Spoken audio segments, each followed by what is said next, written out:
All right, ladies and gentlemen, welcome back to the channel. Thank y'all so much for coming over, man. We are back on the Grunge channel, and we got disturbing details from the Titan sub disaster, minute by minute. All right, we're going to check this out. As always, I'll leave the link to their channel in the description so you guys can check out more or even subscribe, man. We ain't going to waste no more time. Let's jump right into it. The world watched the heartbreaking saga of the OceanGate submersible Titan with bated breath. Now, a new documentary has chronicled the Titan disaster in excruciating detail. The Titan submersible was already in a compromised state before it even began its intended descent to view the remains of the Titanic in June 2023. By that time, OceanGate CEO and Titan builder Stockton Rush, a not particularly well-trained but experienced submersible pilot, had reportedly taken paying guests on more than a dozen Titanic dives into the Atlantic Ocean. That put a lot of wear and tear on the vessel from the ocean in terms of water pressure. Even worse, Rush utilized a sub-design he thought would be innovative and less expensive, fusing two titanium ends to a central core of carbon fiber. Generally, submersibles use more titanium for that section rather than carbon because it's stronger and more durable. Not only was Titan built from experimental materials that had been weathered by the ocean, but on the day of what would be its final descent in 2023, operators at OceanGate transported it to the dive site by towing it behind a rented ship, the Polar Prince. In the documentary, The Titan Sub-Disaster Minute by Minute, Marine engineer Bart Kemper said that in order to eliminate unnecessary damage through vibration, impact, and exposure, the team should have moved the submersible by hauling it out on the deck of the ship. The Polar Prince simply didn't have the deck space to make such an accommodation. The first instance of tragic foreshadowing occurred well before the submersible's final voyage to the bottom of the sea on June 18, 2023. In its previous Titanic viewing trips, Titan departed Newfoundland in July and August, the heart of the summer, when the Atlantic Ocean is reasonably calm and warm, or at least more so than it is in June. Hamish Harding, a billionaire who was aboard Titan, was aware that their weather conditions at launch were an aberration. He announced on Facebook on June 17th, "Due to the worst winter in Newfoundland in 40 years, this mission is likely to be the first and only manned mission to the Titanic in 2023. A weather window has just opened up, and we are going to attempt a dive tomorrow." Stockton Rush knew that the weather wasn't completely summer-like, however, which is why he decided to risk a Titanic mission so early. He admitted to associates that he wanted to see large chunks of ice, or even an iceberg, just like the one that destroyed the Titanic, to heighten his customers' experience of traveling to see that famously downed ship. The Titan sub-disaster, minute by minute, provides plenty of context to the compressed timeline of the events involving the Titan. Viewers are able to comprehend the situation a bit more thanks to footage and first-hand accounts of what happened with the submersible and its ship escort, the Polar Prince, in the hours leading up to its ill-fated voyage to the Titanic site. They intended to launch the Titan at 4 a.m. on Sunday, June 18, 2023, with the intent to launch Titan at 4 a.m. But despite the previous day's forecast of good launch day weather, it was an uncharacteristically foggy day off the coast of Newfoundland that morning, and the Polar Prince and Titan personnel had to wait until the fog lifted or dissipated to make for as safe a start as possible. But as the Titan sub-disaster depicts, OceanGate CEO and submersible leader Stockton Rush became increasingly agitated and annoyed the longer he had to wait. Finally, with Rush pushing for the voyage to begin as soon as possible, the submersible began its descent at 8 a.m. Producers of the Titan sub-disaster used amateur video footage of Stockton Rush briefing passengers before a previous Titanic viewing voyage. While people who knew and worked with Rush characterized the entrepreneur as an optimistic maverick, Rush soberly informs prior Titan adventurers of the full risks of the dive, chiefly that his vessel, however impressive he finds it, is experimental and thus unreliable. He assures any nervous paying passengers that they will have an out if they want to back out before the descent begins in earnest. This is an experimental sub. People are informed that it's very dangerous down there. The Titan sub-disaster goes on to detail the legalities and paperwork Titan passengers, including those on the fatal 2023 trip, faced. For example, each was required to sign a multi-page waiver that mentions the possibility of death several times on page 1. However, an opt-out may not have been so easy. Immediately after signing the waiver, passengers were loaded into the tiny submersible. A crew then closed a hatch and bolted it shut behind them from the outside before the vessel's safety check.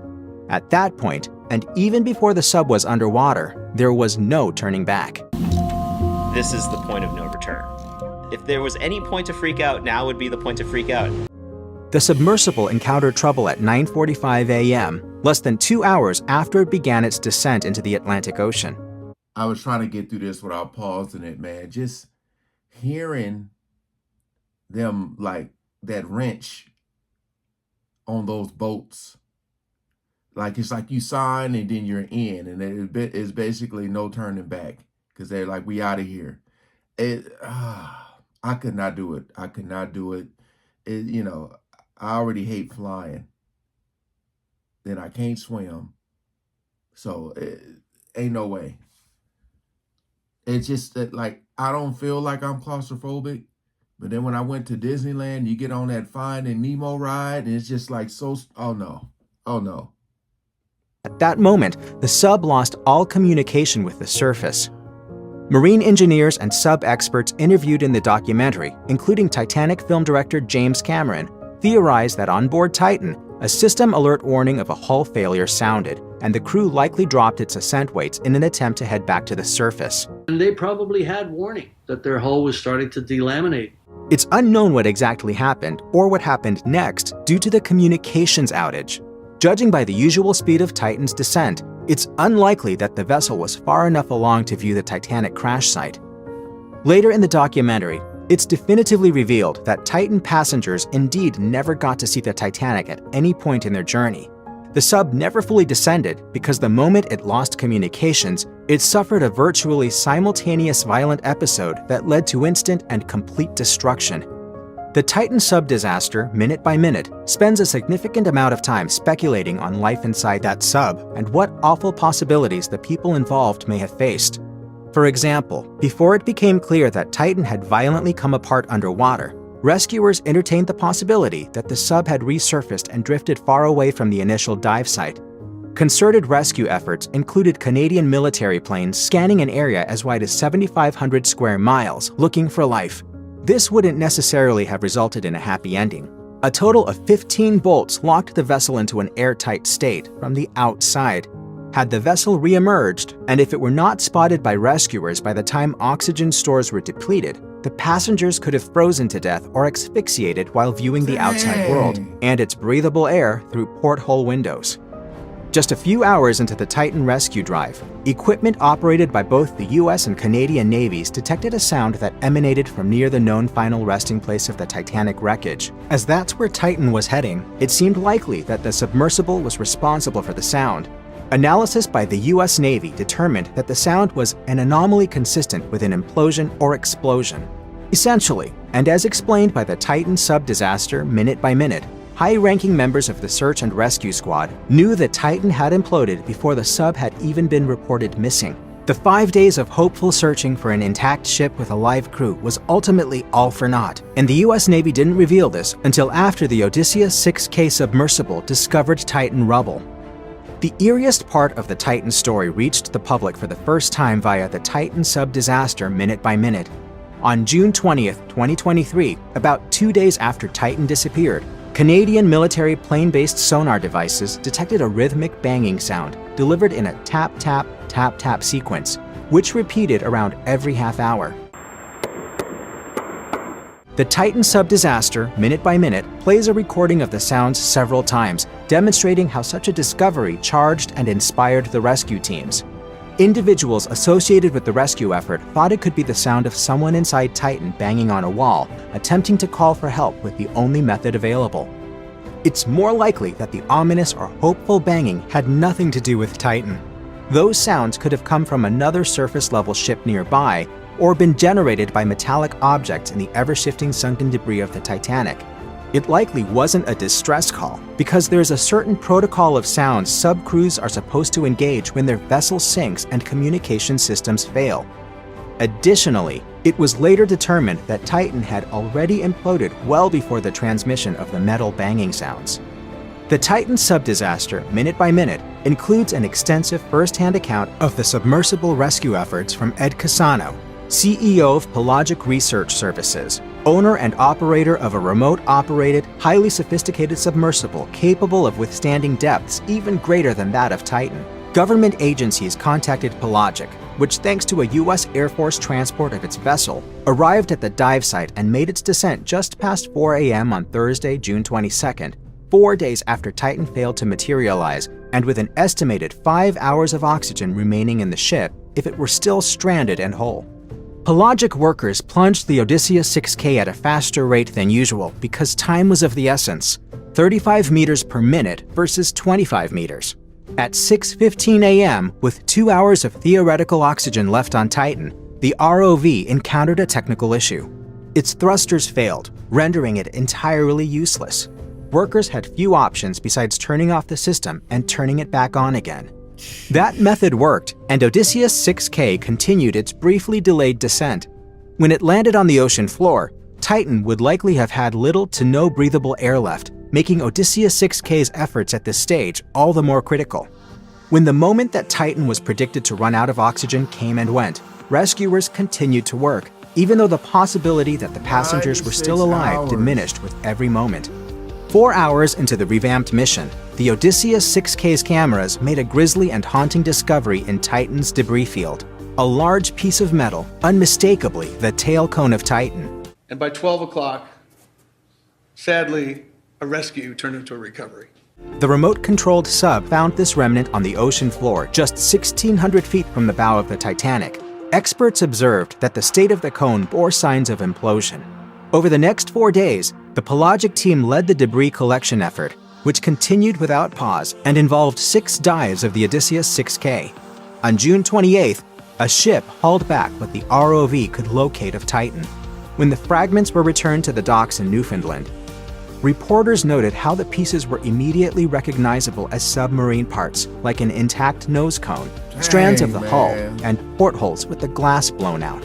The debris is consistent with the catastrophic loss of the pressure chamber. Millions closely followed the events surrounding the hunt for the Titan submersible, transfixed by the dramatic and unpredictable situation. While many held out hope that the 5 people inside the deep-sea vessel were still alive several days after the sub failed to resurface, marine vehicle experts found it tough to stay optimistic. They'd ominously and fearfully predicted Titan's ultimate fate. Marine engineer Bart Kemper said in The Titan Sub-Disaster, Minute by Minute, there are those that have said it's just a question of not if, but when something would go wrong. He was also a signatory on a letter sent to Rush in March 2018. Fearing a Hindenburg event, the Marine Technology Society's letter urged Rush to pull back with his submersible, to carefully think out every aspect of its construction and use. According to footage of Rush in the documentary, the CEO bragged about cutting corners and breaking rules, proudly proclaiming himself to be an innovator and a rogue. Rush was particularly pleased with himself for building Titan out of 2 titanium capsules and imperfectly bonding carbon fiber. That lack of stability helped lead to the deadly implosion that would destroy Titan and kill everyone on board.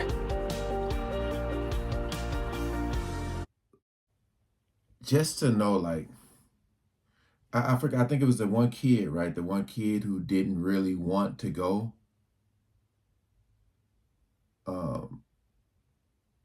I couldn't see like, it's so small inside. And I forgot if they said, like, I mean, I know they were saying it like happened so fast. So I'm just wondering, inside, was there any type of warning? Because they said they lost contact. So I know it had to be some type of panic mode going on, since they had lost contact. But it's like, I'm just wondering, was there any, or did it just happen like all of a sudden, you know? It's sad, man, because I know people like to be in front, be there to witness some type of history, you know, like seeing the Titanic. Like, I get that, but I just feel like there's got to be other ways you can, like, because that's my whole thing. Like, I'll be on the plane, but I hate it. Going up in the air. Going underwater though, it just it's like you don't realize you have anxiety until you think it. Like I'm thinking of this stuff and it's making me feel weird. But I haven't checked out that documentary yet. I didn't even know it was one. That happened pretty fast. But hey, appreciate you guys coming over and watching, man.